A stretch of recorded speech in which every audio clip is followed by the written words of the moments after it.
बिस्मिल्लाहिर्रहमानिर्रहीम। अस्सलाम वालेकुम स्टूडेंट्स। आज एक नए टॉपिक के साथ आपकी teacher miss Fauzia. Topic start करने से पहले एक दो क्वेश्चन करूँगी आपसे जी। Question number 1, what are the risk of not being vaccinated, और question number 2, what are the 5 types of vaccines. जी स्टूडेंट्स सोच के बताइए, शाबाश। यस, रिस्क क्या है? Child is at risk of getting seriously ill.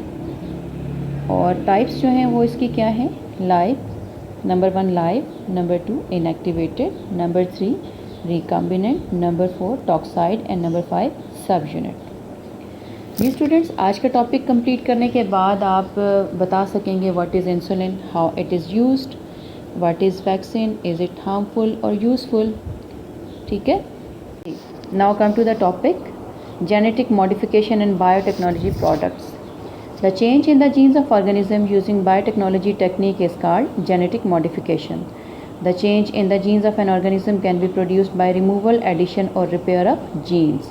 It is modern method to change the characters of organism. For example, this process is used in crops to produce resistance in plants against disease causing microorganisms, and in animals this technique is also used for beneficial purposes.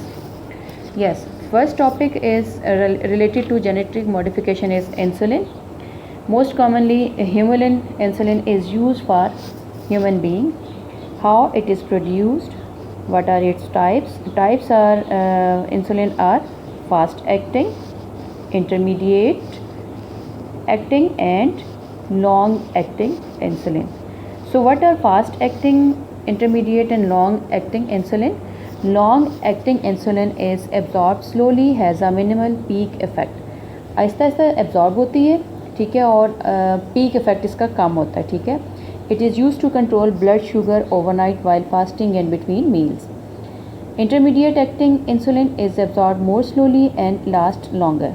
और ज़्यादा slowly absorb होती है body में ये insulin और ज़्यादा देर तक इसका असर रहता है, ठीक है।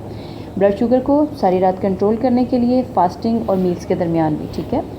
Fast acting insulin is absorb quickly from your fat tissues into the blood stream. और फास्ट जो है बहुत तेज़ी से एब्जॉर्ब होती है, ब्लड शुगर को मील्स और स्नैक्स और correct high blood sugar maintain करने के लिए यूज़ होती है। How do I take insulin? Insulin मैं कैसे ले सकता हूँ, ठीक है। अगर कोई इंसुलिन यूज़ कर रहा हो तो उसका ये क्वेश्चन होगा कि हम कैसे यूज़ कर सकते हैं। तो इसके लिए डिस्पोजेबल पेन्स यूज़ होते हैं, एम्पुलेस यूज़ होते हैं, एम्पुला, ठीक है। इंसुलिन पंप यूज़ होते हैं, इंजेक्शंस के ज़रिए भी और ओरली भी ली जा सकती है। ह्यूमन इंसुलिन क्या है? इस डिस्क्राइब सिंथेटिक इंसुलिन। इंसुलिन जो है यूजुअली फैटी टिश्यूज़ के अंदर, स्किन जो है वहाँ पे इंजेक्ट किया जाता है सबक्यूटेनियस सेल्स में, ठीक है। How is human insulin produced? Human insulin is created by growing insulin proteins with in E coli bacteria. Bacteria के अंदर इसके जीन्स प्रोड्यूस करके इसको गेट किया जाता है, हासिल किया जाता है। करैक्टर्स क्या हैं इसके? ऑनसेट, पीक, ड्यूरेशन, कॉन्सेंट्रेशन और इसके अलावा U100, ठीक है। और रूट ऑफ डिलीवरी क्या है? Whether they are injected under the skin और गिवन इंट्रावेनसली, ठीक है। या तो इसको एब्डोमेन पे इंजेक्ट किया जाता है, एब्डोमेन के टिश्यूज़ में, या फिर आपकी वेंस के थ्रू किया जाता है, ठीक है। नेक्स्ट टॉपिक है वैक्सीनेशन। वैक्सीनेशन से लोग ज़्यादातर डरते हैं, उनको लगता है कि इसके साइड इफ़ेक्ट्स हैं, ये उल्टा हमें बीमार कर देगी, हालांकि ऐसा कुछ नहीं होता। Vaccination is the administration of antigenic material that is vaccine, ठीक है। बीमारियों के ख़िलाफ़ मटेरियल जो है जिस्म के अंदर ऐड किया जाता है। और क्या किया जाता है इसमें? पैथोजन के को ही यूज़ किया जाता है, यानी जिसने बीमारी पैदा करनी है उसी के जीन्स इंट्रोड्यूस किए जाते हैं ताकि हमारी बॉडी उसके अगेंस्ट अपने अंदर इम्यूनिटी प्रोड्यूस कर सके। और इसके साइड इफ़ेक्ट्स क्या हो सकते हैं? इसमें फीवर हो जाता है, शिवरिंग होती है, फटीग, हेडेक होता है, मसल एंड जॉइंट पेन वगैरह होता है, ठीक है। एक क्लिप आपके साथ शेयर कर रही हूँ जो कि वैक्सीनेशन से रिलेटेड है। उम्मीद करती हूँ कि इसको देख के आपको बहुत अच्छी तरह समझ आ जाएगी कि what is vaccination. There's a lot of confusion and some very strong opinions about vaccines. We're here to provide the facts. How do vaccines work?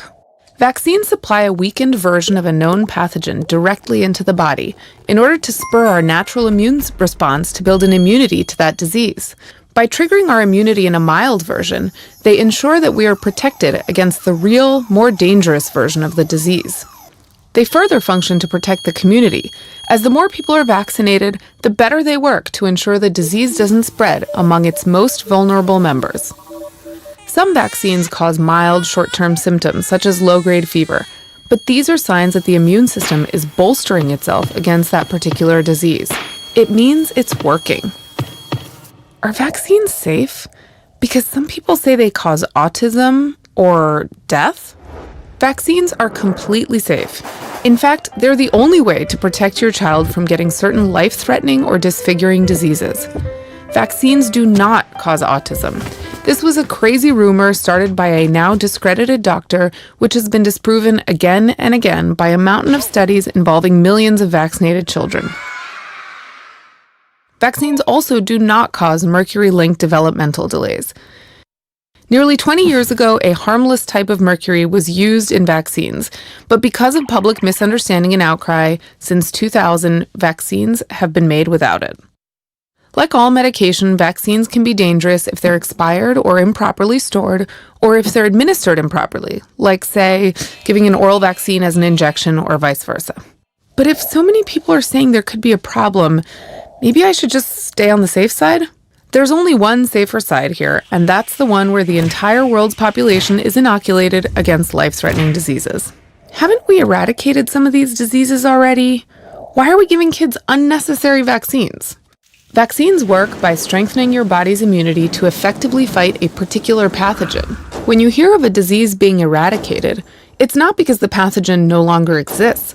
It's because people have been vaccinated and therefore are not getting sick. If other kids are vaccinated, my kid won't catch anything, so why should I vaccinate my kid? Something called herd immunity does protect unvaccinated children from diseases, but it only works when the vast majority of the community is inoculated. So in theory, if your child is the only one in town not vaccinated, they won't get sick. The problem is that the more parents choose not to vaccinate their children, the more likely it is that deadly diseases make terrifying comebacks. This is already happening in some communities in the world where entire groups of parents have decided not to vaccinate. The results are clear: dramatic rises in child infection and mortality. There's so many vaccines, even for some trivial diseases like chickenpox or the flu. Do kids really need them all? Yes. And so-called trivial diseases in childhood, like chickenpox, can cause serious complications later in life. The flu is getting increasingly deadly every year. Protecting against these diseases is an important part of raising a healthy child. The schedule calls for a lot of shots all at the same time. Can't I just space them out a bit? Look, we get it. The idea of fewer needles is appealing. But there's absolutely no proof that an overload of vaccines has any negative impact on children's health. You know what there is proof of? That delaying the next dose makes kids vulnerable to infection. There are a lot of conspiracy theories out there about vaccines, but you wouldn't believe the Earth was flat or that climate change isn't real either. Hopefully. Medical science is as clear on this fact as almost anything else. Vaccines protect children from life-threatening diseases. So shoot 'em up.